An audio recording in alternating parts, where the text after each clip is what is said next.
Muy bien, entonces, sin más retrasos, empezamos con la segunda parte de glomerulopatías, ¿ya? O glomerulonefritis. Vamos a empezar a describir la glomerulopatía clásica, que es la glomerulonefritis proliferativa difusa, ¿sí? También se llama glomerulonefritis post-estreptocócica, postinfecciosa, también se llama postinfecciosa, ¿sí? Entonces, ¿cuáles son las principales características de esta glomerulopatía que ustedes ven aquí en un corte histológico? Es producida por depósitos de inmunocomplejos, ¿sí? Generalmente después de una infección estreptocócica. Obviamente las cepas nefritogénicas, como el estreptococo hemolítico del grupo A. Y estos depósitos inmunocomplejos clásicamente se ubican en un territorio subendotelial, pero también pueden ser intramembranosos y más a menudo subepiteliales, ¿ya? Clásicamente son subepiteliales, pero pueden ser intramembranosos y subendoteliales. Los depósitos por inmunofluorescencia son granulares, como ya hemos visto en la clase anterior. Los depósitos por inmunohistoquímica pueden ser lineales, granulares o no estar presentes en las glomerulopatías pausoinmunes, ¿verdad? Entonces, este es un ejemplo típico de una glomerulopatía por complejos inmunes y, por lo tanto, los depósitos son granulares. La clínica típicamente es un síndrome nefrítico, es decir, un cuadro clínico caracterizado por hipertensión, hematuria, azoemia y algún grado de proteinuria de rango no nefrótico y otras manifestaciones más, ¿ya? La mayoría de los casos, sobre todo en infantes, se recuperan, pero una pequeña parte puede progresar a una glomerulopatía rápidamente progresiva y conducir a partir de ella a una insuficiencia renal o desarrollar lentamente una enfermedad renal crónica tras una aparente recuperación, ¿sí? Esos son los datos, diríamos, sobresalientes de esta variedad de glomerulonefritis postestreptocócica o postinfecciosa. Y en la histología lo clásico es, o son los glomérulos agrandados, hipercelulares, con presencia de penachos capilares glomerulares proliferados. Hay proliferación de varios tipos celulares. Por ejemplo, el endotelio está proliferado, el mesangio está proliferado. Hay reclutamiento además de neutrófilos, ¿sí? Lo clásico es esto, que todos los glomérulos de un riñón o de ambos riñones estén comprometidos y todos presenten más o menos esta misma característica, ¿sí? Si hay recuperación, entonces hay regeneración glomerular y tubular, porque siempre hay algún grado de daño tubular, y recuperación de la función sin problemas, ¿ya? Pero un pequeño porcentaje, sobre todo más frecuentemente en jóvenes o en adultos, puede haber una glomerulopatía rápidamente progresiva con presencia incluso de semilunas, ¿verdad? Otra glomerulopatía importante del ser humano es la glomerulopatía membranosa. Se considera que en el adulto es probablemente la más frecuente causa de síndrome nefrótico, ¿sí? Entonces, se observa sobre todo en adultos, es una causa importante y frecuente de síndrome nefrótico, y también aquí la patogenia implica la formación de inmunocomplejos en el glomérulo, ¿sí? Estos inmunocomplejos se depositan también en la porción subepitelial con patrón en espiga y cúpula. Lo característico es un engrosamiento difuso de la pared vascular con un engrosamiento difuso de la membrana basal glomerular, ¿sí?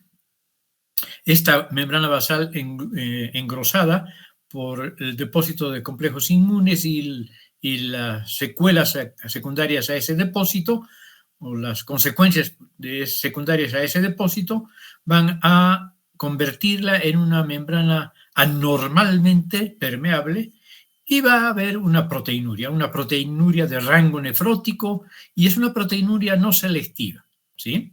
No solamente para la albúmina, pueden pasarse albúmina, globulinas y otras proteínas, no necesariamente las más pequeñitas solamente. Esta enfermedad, esta glomerulopatía membranosa, produce una enfermedad renal crónica en el 40% de los casos, es decir, evoluciona lentamente, pero a la larga puede causar hasta en el 40% de los casos una enfermedad renal crónica. Entre el 80 al 90% son primarias, idiopáticas, y el 10 al 20% son secundarias a la presencia de antígenos anormales circulantes. ¿Ok? En el lupus, por ejemplo, eritematoso sistémico, puede haber este patrón glomerular, de lesión glomerular. Tenemos una tercera glomerulopatía, que es la glomerulopatía membranoproliferativa. Es más frecuente en adolescentes, por lo menos el inicio es más típico de adolescentes. Se caracteriza por un síndrome mixto, ¿sí? Con hematuria y síndrome nefrótico, o sea, nefrítico-nefrótico. En ocasiones domina el síndrome nefrítico y en ocasiones el nefrótico.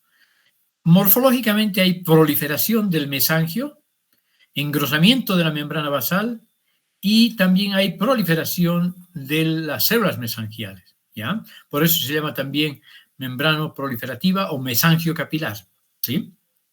Muy bien. Entonces, hay las dos características. Es proliferativa, pero además membranosa, ¿sí? Hay dos variedades.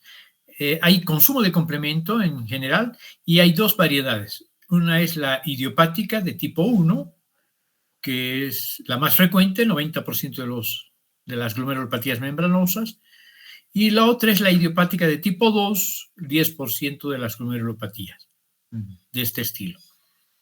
Hay depósito del complemento en la glomerulopatía de tipo 1, generalmente con depósitos añadidos de inmunocomplejos. Puede ser idiopática o secundaria a enfermedades sistémicas. Aquí también otra vez tenemos al lupus eritematoso sistémico, a la enfermedad renal y que conduce a la enfermedad renal crónica en 10 años, ya aproximadamente, promedio. En la de tipo 2 hay activación primaria del complemento en los glomérulos sin inmunocomplejos. Esta variante es conocida también como enfermedad de depósitos densos, ¿sí? Y esta es progresiva hasta la enfermedad renal crónica a lo largo de muchos años, pero tiende a residuar en los riñones trasplantados. Esta variedad, sobre todo, es la que recidiva en el riñón trasplantado, como glomerulopatía membranoproliferativa, ¿sí? El aspecto general es aumentado de tamaño, hay proliferación celular, hay engrosamiento de la membrana basal glomerular, o sea, de la pared capilar, hay proliferación mesangial y engrosamiento de la membrana capilar. Y este engrosamiento del mesangio le da un cierto aspecto lobulado a estos penachos de capilares glomerulares. Luego tenemos la glomerulonefritis proliferativa segmentaria focal, que según los expertos, los nefrólogos, es la enfermedad por IgA, por depósito de inmunoglobulina A, y es la glomerulopatía más frecuente en el mundo, ¿sí? Afecta principalmente a niños y adultos jóvenes, es secundaria a la presencia de varias enfermedades, diferentes enfermedades, como ya hemos visto. Algunos segmentos de pocos glomérulos presentan proliferación celular, como se ve aquí. Son necesarias la microscopia electrónica y la inmunohistoquímica para distinguirlas, ¿no? Hay un síndrome mixto también, produce hematuria y proteinuria persistente o síndrome nefrítico desarrollado plenamente. La enfermedad mesangial de IgA, por IgA, es el tipo primario más frecuente en el mundo y produce insuficiencia renal progresiva a lo largo de muchos años, 20 años promedio. Además de tipos primarios, hay tipos secundarios, múltiples agentes que son enfermedades propiamente sistémicas, como la endocarditis infecciosa, las vasculitis, las conectivopatías, ¿ok? ¿Y cómo se ven los glomérulos? Pueden ser normales o presentar ensanchamiento, como en este caso mesangial, e inflamación segmentaria confinada a algunos glomérulos. En el componente extraglomerular hay fibrosis túbulo-intersticial. Aquí se ve un poquito de fibrosis, para ser exactos.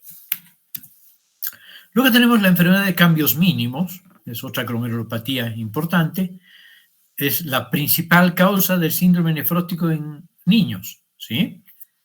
Entonces, es una enfermedad típica de niños menores de 6 años. Rara vez se necesita hacer biopsia en esta glomerulopatía, porque si es un niño y tiene síndrome nefrótico, lo más probable es que se trate de esta variedad de glomerulopatía. En el microscopio electrónico, los glomérulos están normales, pero en los túbulos puede haber nefrosis lipoídica, ¿no? Acumulación de lípidos. Con la microscopia electrónica sí se puede ver un borramiento uniforme y difuso de los pedicelos de los podocitos. Algunos autores hablan de fusión y otros de borramiento y otros hasta de pérdida de los pies de los podocitos, ¿ya? Además de haber esta alteración estructural, aunque muy sutil, pues que solo vamos a ver con el microscopio electrónico, puede haber pérdidas de las cargas polianiónicas, lo que hace más permeable a la membrana y por lo tanto la proteinuria masiva, ¿no? Hay ausencia de inmunocomplejos o de depósitos de inmunocomplejos, tampoco hay anticuerpos antimembrana basal glomerular y como les decía, en los túbulos contorneados proximales sobre todo y distales también, hay acúmulos de lípidos en las células tubulares, por eso se llama también esta enfermedad nefrosis lipoídica. Con el tratamiento con esteroides hay una remisión precoz, una excelente respuesta. Sin embargo, algunos autores hablan de una recidiva de la proteinuria en más de 2/3 partes de los casos. Y por lo tanto, estas recidivas condicionan que estos individuos adquieran una especie de dependencia de los corticoides para controlar su enfermedad. Se han propuesto causas, anticuerpos no fijadores de complemento frente a antígenos de las membranas celulares del epitelio glomerular. Esta es una hipótesis, ¿sí? Y repetiríamos en la microscopia óptica entonces glomérulos que parecen normales, epitelio tubular cargado de lípidos y gotitas proteicas, y en el microscopio electrónico borramiento uniforme y difuso de los pedicelos de los podocitos. Así es como se ve normalmente con el microscopio electrónico de barrido, ¿no? Estereoscópicamente se puede ver en 3 dimensiones los podocitos. Estas estructuras, esta es un capilar, por ejemplo. Vean las prolongaciones de los podocitos, cómo envuelven a los capilares. Hay prolongaciones de primero, segundo y tercer orden. Y entre las de tercer orden están los pedicelitos. Y entre los pedicelitos están las diafragmas de filtración, ¿no? Entonces, lo que se ve, esto es normal y esto es lo que se ve. Vean cómo se ha perdido esta estructura sutil de pedicelos bien definidos, ¿no? Hay borramiento o fusión de los pedicelos de los podocitos. Parecen células no podocitarias. Sus prolongaciones incluso se hacen más cortas, aparentemente, ¿no? Luego tenemos la glomerulosclerosis focal y segmentaria, que es pariente cercano de la glomerulopatía de cambios mínimos, ¿sí? Frente a causa de proteinuria no selectiva persistente y síndrome nefrótico, hay que sospechar en la glomerulosclerosis segmentaria focal, sobre todo no tanto en niños, ¿sí? El 10% en la infancia y el 20% en adultos. Es importante distinguir la de enfermedad de cambios mínimos por esto, ¿ya? Y una característica cuando progresa la enfermedad es la hialinización focal de los glomérulos por aumento de la matriz mesangial. IgM y C3 granulares se pueden observar. Es idiopática en niños, en adultos, secundaria a otras enfermedades como el VIH. Además de proteinuria en adultos, hay hipertensión y hematuria, ¿sí? Mal pronóstico, 50% de progresión, pero indolentemente hacia la enfermedad renal crónica, con una progresión de compromiso de los glomérulos que se van a ir hialinizando. Hay pérdida de las nefronas en 10 años desde el inicio de la enfermedad y es peor todavía en adultos el pronóstico. Afecto inicial de algunos glomérulos, sobre todo de las nefronas yuxtamedulares. Estas son las características estructurales. Aumento de la matriz mesangial, obliteración de las luces capilares y depósitos de masas hialinas, como las que vemos aquí, ¿no? Por eso es que se habla también de hialinosis segmentaria. Y gotitas de grasas también se puede ver en los túbulos, sobre todo. Muy bien. Esa sería nuestra breve clase de hoy día. ¿Ya?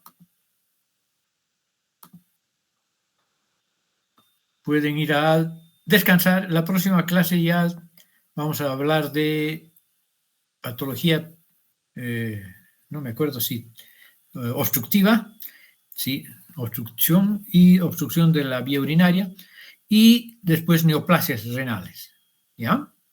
Entonces tendríamos 2 clases más para terminar el componente de la patología urinaria.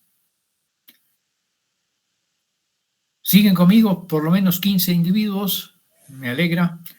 Nos vemos en París la próxima semana, el lunes, ¿ok? Está bien, doctor. Hasta luego, doctor. Gracias. Chao, chao. Doctor, gracias.